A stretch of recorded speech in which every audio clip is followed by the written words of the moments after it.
In the golden sands of ancient Egypt, beneath the unblinking gaze of the sun and the watchful shadows of towering pyramids, lived a woman whose name would echo in eternity, Cleopatra VII, the last queen of Egypt.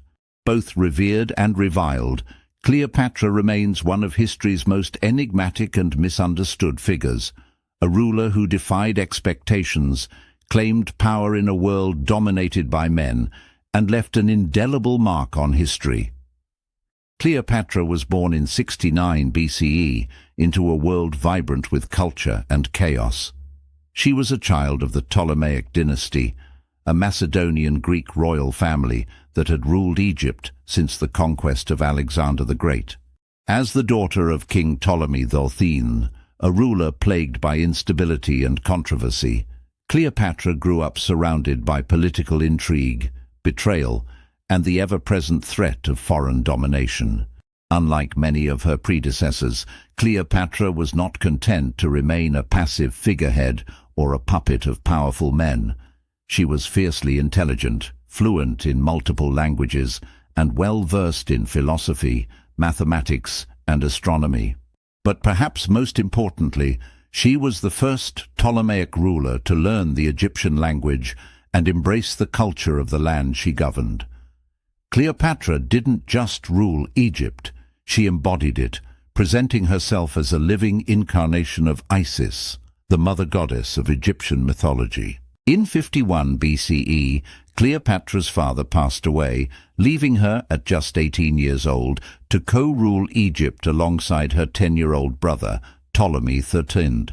But sibling rivalry soon dissolved any pretense of harmony.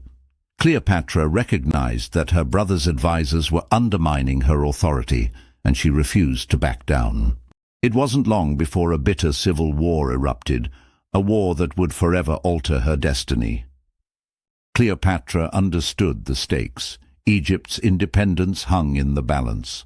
Rome, the rising superpower of the Mediterranean, eyed Egypt's wealth and grain supply with hungry ambition. Cleopatra needed an ally powerful enough to secure her throne and safeguard her kingdom. And so, as her forces clashed with those of her brother, Cleopatra began writing a new chapter, one intertwined with the fate of Rome. Enter Julius Caesar. The Roman general had arrived in Egypt in 48 BCE, ostensibly to pursue his rival, Pompey, but soon found himself ensnared in Egypt's own political drama. Cleopatra seized the opportunity with characteristic boldness. Legend has it that she had herself smuggled into Caesar's quarters rolled up in a rug, a theatrical gesture that underscored her cunning and determination. Caesar was captivated by her intelligence, wit, and charm, and the two quickly formed both a political and personal alliance. With Caesar's backing, Cleopatra defeated Ptolemy III and secured her throne. She ruled alongside another younger brother, Ptolemy XIV, though her dominance in the partnership was unquestionable. Cleopatra's connection with Caesar brought her into the orbit of Rome. In 47 BCE, she bore him a son, Caesarion, Little Caesar, a child she hoped might one day unite Rome and Egypt. Cleopatra's reign was not without challenges. As queen, she faced threats from domestic rivals and foreign powers alike, yet she had an unshakable vision for Egypt, to restore it to its former glory as a prosperous and influential kingdom. Under her rule, Egypt flourished as a center of trade, culture, and learning, with Alexandria as its crowning jewel.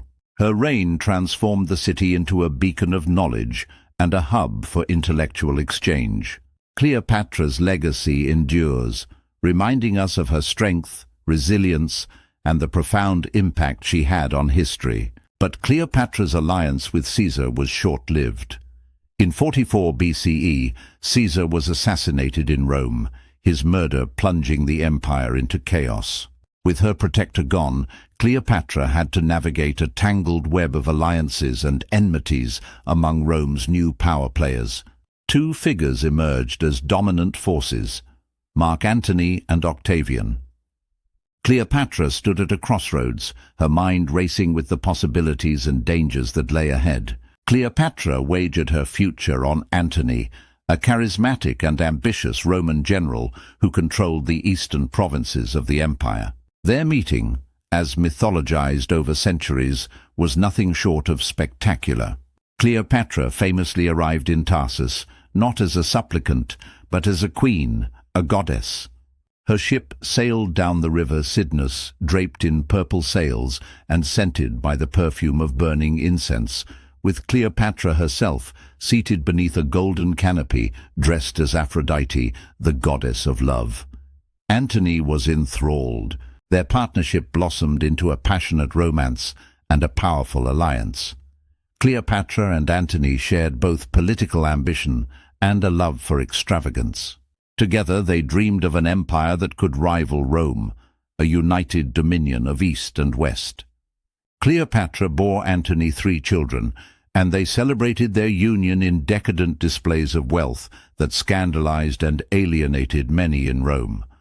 But their ambitions did not go unnoticed. Octavian, Caesar's adopted heir, viewed Cleopatra and Antony as threats to his own claim to power. He branded them enemies of Rome, launching a campaign to discredit them. The tipping point came in 31 BCE at the Battle of Actium. Octavian's fleet clashed with Cleopatra and Antony's forces in a naval engagement that would decide the future of the ancient world. Against the cunning strategy of Octavian's commander, Agrippa, Cleopatra and Antony suffered a devastating defeat. Their dreams of empire shattered. Antony and Cleopatra fled to Egypt. Pursued relentlessly by Octavian's forces, Antony's desperation grew.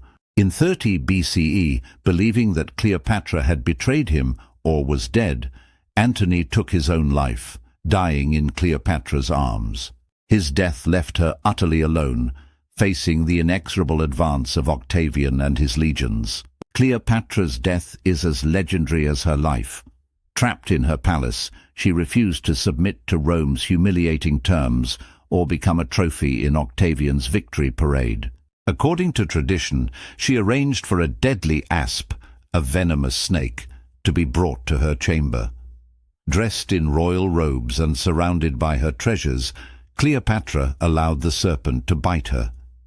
Her death marked the end of Egyptian independence and the beginning of Rome's dominance over the ancient world. Cleopatra was not merely a queen, she was a woman of extraordinary complexity, ambitious yet deeply human, calculating yet passionate. Her ability to navigate the treacherous waters of politics while commanding the loyalty of a nation and the fascination of men like Caesar and Antony speaks to her unparalleled charisma and intellect. Her story has been told and retold, often shaped by the biases and agendas of those in power. To her Roman enemies, she was a temptress and a threat. To her people, she was the embodiment of Egyptian sovereignty and pride. To modern historians, she is a subject of endless fascination, a ruler who refused to be defined by the world she lived in, but instead sought to redefine it. Cleopatra's legacy endures. She is immortalized not just in history books, but in art, literature, and film. Her life reminds us of the fragility of power, the resilience of the human spirit, and the profound impact a single individual can have on the course of history. She was the last queen of Egypt, the voice of a bygone era and a symbol of strength in the face of insurmountable odds. Cleopatra's name will forever shine like a beacon in the sands of time.